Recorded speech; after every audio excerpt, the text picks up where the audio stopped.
إن الحمد لله نحمده تعالى ونستغفره ونعوذ بالله من شرور أنفسنا وسيئات أعمالنا. من يهده الله فلا مضل له ومن يضلل فلا هادي له. وأشهد أن لا إله إلا الله وحده لا شريك له وأشهد أن محمدا عبده ورسوله صلى الله عليه وآله وصحبه وسلم. السلام عليكم ورحمة الله وبركاته. إلهي تبارك وتعالى markuu ambiyadiisa soo diray waxyaalaha uu soo diray waxa weeye inay ummadan daacad u ahaadaan, wixii anfacaya inay u sheegaan hadba tabartooda intay gaarsiisan tahayba, inay u noqdaan dad u nasteexeeya. nasteexaduna ay tahay hadal daacadnimo ah aada u sheegaysid, daacadnimaduna ay tahay faa-iide qofka aada u sheegaysa inay noqoto. ilaahu nabigeenu yihi calayhi salaatu wasalaam, addiinu nasiixa, diinta dhammaanteed hor iyo gadaal isku keen waa inaad daacadnimo u shaqaysaa, waa inaad daacadnimo u hadashaa, waa inaad daacadnimo u cibaadaysataa. qofka walaalka aad u sheegaysid daacadnimo iyo inaa anfacdid, inaa wax ugu sheegtid. qulnaa liman yaa rasuul allah baan ku niri buu yihi asxaabigii radia allahu canhu tamiim badaari. markaasuu wuxuu yihi lilaahi walirasuuli walikitaabi walaimati lmuslimiin wa caamatihi, bulshada dhammaanteed wey, ilaa yani rabbigan xataa naseexo kaaga baahan yahay. waxaan rabaa kelmid kooban inaan ka dhaho calaamad. maanta mashaakishu way badatay bulshada dhexdeeda, hadday noqoto qoyskii dhexdiisa mushkiladaha ka jira, iyo hadday noqoto qoysaska dhexdooda mushkiladaha ka jira, iyo hadday noqoto guud ahaan bulshadii mushkiladaha ka jira, wixii oo dhan mashaakil badan baa imaatay. aakhiru zamanku fitanka iyo xumaantu way iska soo daba dhacayaan, ilaa qofka mu'minka intuu qabuurta tago uu tamaniyo in qabriga uu galo oo yihahda alla halka maxaa u geli waaya intaysi dhibaatadan ugu dhici lahayn intuu qabriga ku galgasho. maanta waxaa jira qaabab badan oo xumaanta dadka loo gaarsiiyo loogu adeegsado. waxaa ka mid a dhinaca xasidnimada, dhinaca sixirka, dhinaca jimka iyo balaayada la adeegsanayo. isagoo mu'min sheeganaya ayuu mu'min kale u isticmaalayaa sixir inuu ku dhibaateeyo, oo dhibaatadaas way taallaa. waxaan doonayaa marka insha allahu tacaala oo muhiimadda qodobkan ay tahay oo kooban inaan isu tilmaano gurigaada ama qoyskaada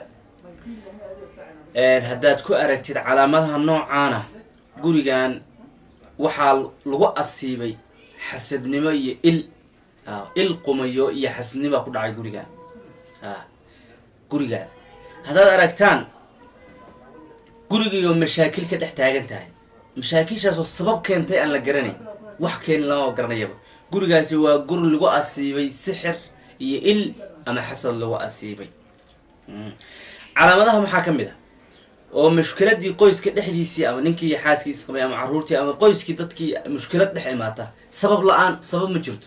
haddii la weydiiyo sabab ma jirto. mushkiladahaas waxaa lagu ogaada waxa weeye gurigii in lagu arko quraanjada tirada ka badan, dhuracaso quraanjo wada yaacayso gurigii, ama cayayaan kaloo yaacaya meeshii oo maaragtay haddii aan la korayo ordaya.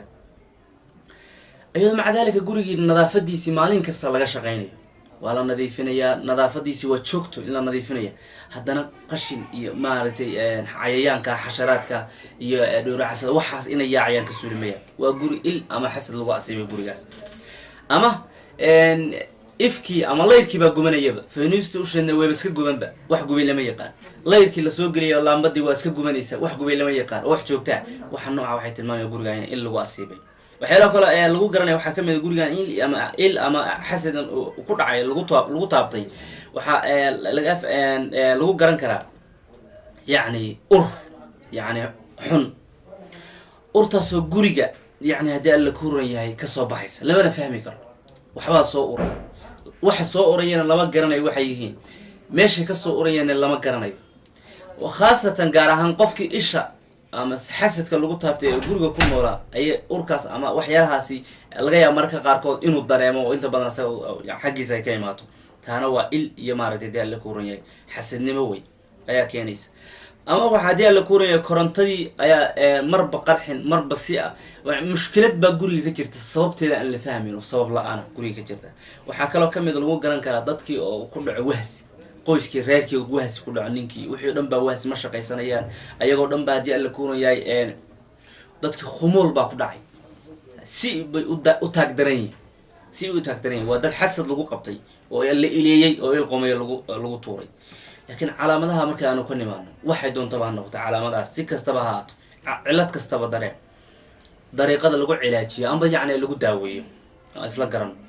kow qodobka koowaad waxaa weeye marka haddaad calaamaday waxaa gurigaada ku aragtid ama mushkilad iyo khilaaf aan sabab lahayn haddaad gurigaada ku aragtid, ha murmin, hana sii xoojin. gaar ahaan ninkaan la hadlaya isagaa mas-uulka eh, hana sii xoojin, hana weyneyn ee waxaad ku mashquulshaa waxaa weeye suuratulbaqara joogto inaad akhrisid oo guriga looga aqriyo joogto. hadda waa joogto subaxii, galabtii, duhurkii, saacad kasta, afarta waqtiyada dhammaan suuratulbaqara akhri.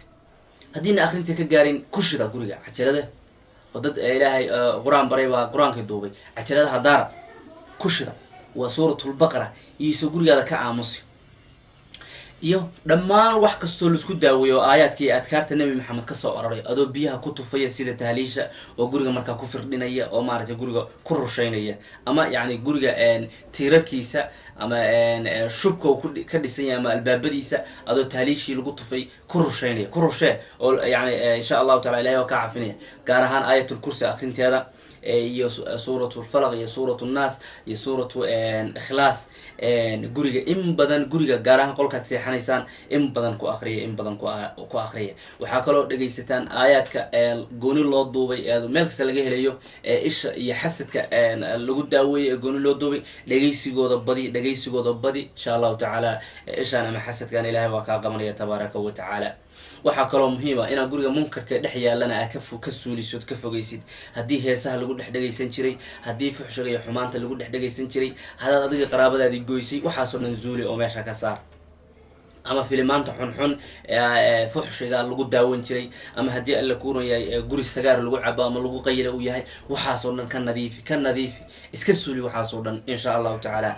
xaasidka iyo maaragtay midka isha qumyada kugu soo eegay xumaantiisa iyo suntiisu asagay ku noqon doontaa insha allahu tacaala. waxyaalaha kale ee markaad munkarka ka suulisid oo gurigii bedeshid waxaa ku nuurisaa oo ku carfisaa salaatuleylka, ama gaar ahaan salaadaha sunanka waajibka ilaahay kugu yaala niyo masaajid kusoo tuko, ama sunanka salaadaha la yihahdo ku tuka guriga, qolka caruurta seexda ka adigu seexatan, meelaha dhammaan salaadaha sunanka salaatuleylka ku badi, ku nuuri guriga. addoon baa tahay rabbiga haddaad sidaa uga carartid wax ku saameynaya ma jiraan. wixii markaa ku hayana ilaahay waa kaa suulinaya.